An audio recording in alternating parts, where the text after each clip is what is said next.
ஆற்காடு சுரேஷின் தம்பி பொன்னை பாலு உள்ளிட்ட 11 பேர் கைது செய்யப்பட்டிருந்த நிலையில் திருவேங்கடம் நேற்று என்கவுண்டரில் கொல்லப்பட்டிருந்தார்.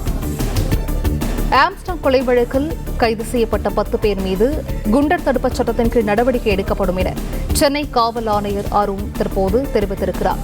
கூடுதல் விவரங்களை செய்தியாளர் கதிரவன் வழங்க கேட்கலாம். கதிரவன், வணக்கம். இது குறித்தான விவரங்கள். சென்னை பெரம்பூர் பகுதியில் கடந்த 5ஆம் தேதி அன்று பகுஜன் சமாஜ் கட்சியின் மாநில தலைவர் ஆம்ஸ்டாங் அவர்கள் வெட்டி படுகொலை செய்யப்பட்டார். இந்த வழக்கில் 11 நபர்கள் கைது செய்யப்பட்டார்கள். குறிப்பாக ஆற்காடு சுரேஷின் கொலைக்கு பழிவாங்கும் நடவடிக்கையாக இந்த கொலை நடந்ததாக கைதான பொன்னை பாலு வாக்குமூலம் அளித்திருந்தார்.